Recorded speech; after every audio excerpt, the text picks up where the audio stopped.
भरतपुर से एक हैरान करने वाला मामला सामने आया। यहां एक महिला की संदिग्ध परिस्थितियों में मौत हो जाती है। मृतका के परिजनों का आरोप है कि ससुराल पक्ष के लोगों ने मृतका को जहर देकर उसकी हत्या करने की कोशिश की। दोनों पक्षों में शव को लेकर के मोर्चरी के बाहर नोकझोंक भी देखने को मिली और ऐसा कहा जा रहा है कि मृतका का पति उसके साथ मारपीट करता था। फिलहाल पुलिस ने मामला दर्ज तो कर लिया है, मामले की जांच भी हो रही है, लेकिन इसके पीछे की वजह क्या है? क्यों परिवार के लोग ससुराल वालों पर इतना बड़ा और गंभीर आरोप लगा रहे हैं? क्या मारपीट पहले भी हो चुकी थी महिला के साथ? जरा आगे इस रिपोर्ट में आपको दिखाते हैं।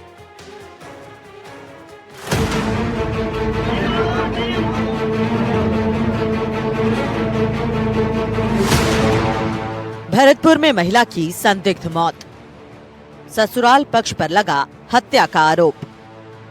शव को लेकर अड़े दोनों पक्ष, महिला को जहर पिलाने की आशंका। भरतपुर के कुम्हेर थाना क्षेत्र के गांव पिचूमर में एक विवाहित महिला की संदिग्ध परिस्थितियों में मौत हो गई है। आपको बता दें कि मृतका की शादी करीब 10 साल पहले हुई थी। मृतका के पीहर पक्ष ने ससुराल वालों पर जहर देकर मारने का आरोप लगाया है। दोनों पक्षों में शव को लेकर मोर्चरी के बाहर नोकझोंक भी देखने को मिली। कुम्हेर थाना पुलिस ने शव का पोस्टमार्टम कराया, लेकिन शव को ले जाने की सहमति नहीं बनी। शव को दोनों पक्ष अपने अपने गांव ले जाने पर अड़ रहे हैं। मृतका का पति सीआरपीएफ में जवान है, जो शादी के बाद से ही मृतका के साथ मारपीट करता था। आरोप है कि मृतका को जहर पिलाने से पहले बच्चे की भी पिटाई की गई। पुलिस का कहना है कि दोनों पक्षों से समझाइश की जा रही है। अभी मामला दर्ज नहीं हुआ है। मामला दर्ज होते ही जांच की जाएगी। ये कविता कुमारी एक औरत थी, गांव पिचूमर की रहने वाली। ये बता रहे हैं इसके पिता के, उसके पति ने जहर दे करके उसको मार दिया। मारपीट भी किया गया? मारपीट जहरा में तो कोई चोट उसके आई नहीं। पोस्टमार्टम की कार्रवाई होगी सर? पोस्टमार्टम कार्रवाई। बच्ची को हर साल मारते पीटते, हर साल। एक मेहमान नौकर जो ये बच्ची मरी है ना, वो दारू पीता है, चोरी को मारेगा। ऐसे कई साल से दिखा रही। जब बच्ची ले जाऊँ, महीने 2 महीने रुके, फिर पहुँच जाए 2-4 जन लेकर और लिया मैं। अब ये लास्ट में मार दी। कल शाम को बात करी तो मेरी छोरी को फ़ोन को, उसने फ़ोन को उठाया कैसे माने, तो मारपीट करे, रात में मारी है और इसको पॉइजन पिला दिया। मृतका की बड़ी बहन ने बताया कि दोनों बहनों की शादी कुम्हेर के पिचूमर गांव में 2016 को हुई थी। छोटी बहन की शादी विजेंद्र के साथ हुई, जो सीआरपीएफ में जवान है। विजेंद्र शादी के बाद से ही उसकी पिटाई करता था। गुरुवार शाम को उसने पहले पीड़िता की पिटाई की, जिसके बाद देर रात को बच्चे के सामने ही उसने पीड़िता को जहर दे दिया। मृतका के बच्चे का कहना है कि उसके पिता शराब पीकर उसकी मां के साथ मारपीट करते थे। घटना के दिन भी देर रात को पिटाई की और जहर पिलाया। मार गई सर, पीट पीट के जहर के लगे मार गई, जबरदस्ती मार दे। किसने पीटा उनको? उसके पति ने, सारे परिवार वाले ने मिल के, सबकी साजिश से सर। आपने बचाने की कोशिश की? मैंने बचाई ना, मेरे को घाट में दबोच गिरा, दोबारा से मरोड़ के दबोच गया। पापा ने उनको जहर पिला दिया था, फिर उसको पीड़ा था, फिर नहीं मरी थी, फिर जहर पिलाया था, फिर वो मर गई थी, है ना। फिर यूँ खा था, मरे तो मर जाना, मुझे कुछ नहीं है, पूजा बुला लेते है ना। फिर है ना, मैं मेरे भैया खिला रहा है, मेरा बड़ा पापा खेल रहा है, नाली को पकड़ लो, मैं अधरू खिला, मेरे पास मारा तो डंडी का मारा, पैर तोड़ दूंगा। गाली गलौज किया आपसे? कुम्हेर थाना पुलिस मौके पर पहुंची और दोनों पक्षों से समझाइश कर पोस्टमार्टम की कार्रवाई के लिए मनाया। उसके बाद पीहर पक्ष के लोग शव को अपने साथ तो ससुराल पक्ष के लोग अपने साथ ले जाने की जिद पर अड़े रहे। इसी बात को लेकर दोनों पक्षों में नोकझोंक हुई। कुम्हेर पुलिस थाने पर तैनात हेड कांस्टेबल श्याम सुंदर ने बताया कि मृतका के पीहर पक्ष का आरोप है कि जहर देकर उनकी बेटी को मौत के घाट उतारा गया। इस पूरे मामले की सच्चाई क्या है और मृतका की मौत कैसे हुई, फिलहाल पुलिस इस पूरे मामले की जाँच कर रही है। एनडीटीवी राजस्थान के लिए भरतपुर से ललितेश कुशवाहा की रिपोर्ट। तो आखिर मौत के पीछे किसकी साजिश रही और इसके पीछे की वजह क्या रही? क्यों परिवार के लोग ससुराल वालों पर यह आरोप लगा रहे हैं? क्योंकि परिवार के कुछ लोग ये भी कह रहे हैं कि यह आज की पहली ऐसी घटना नहीं है जब यह मारपीट की गई, बल्कि इससे पहले भी बेटी के साथ मारपीट की गई। कई साल हो गए शादी को और उस दौरान भी मारपीट की जाती रही। बताया जा रहा है कि पहले दोपहर से मारपीट शुरू की गई और उसके बाद में रात को जहरीला पदार्थ दे दिया गया। हालांकि पुलिस इस मामले को लेकर के अब जांच कर रही है, जांच में सभी चीजें साफ हो। लेकिन अब जरा खबरों में आगे बढ़ते हैं।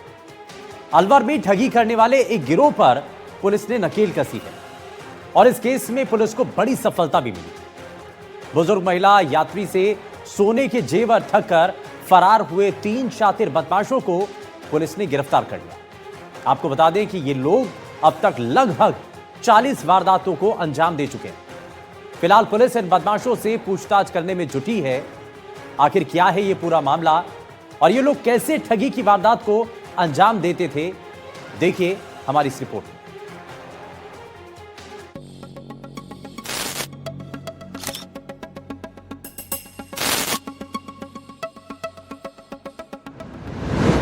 भीड़ भाड़ में बुजुर्गों पर निशाना,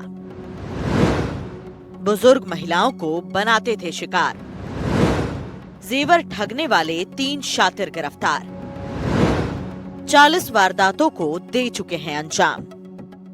अलवर शहर के कोतवाली थाना पुलिस ने भीड़ भाड़ वाले स्थान पर बुजुर्ग लोगों को विश्वास में लेकर सोने और चांदी के सामान लूटने की घटना को अंजाम देने वाले 3 शातिर आरोपियों को गिरफ्तार किया है।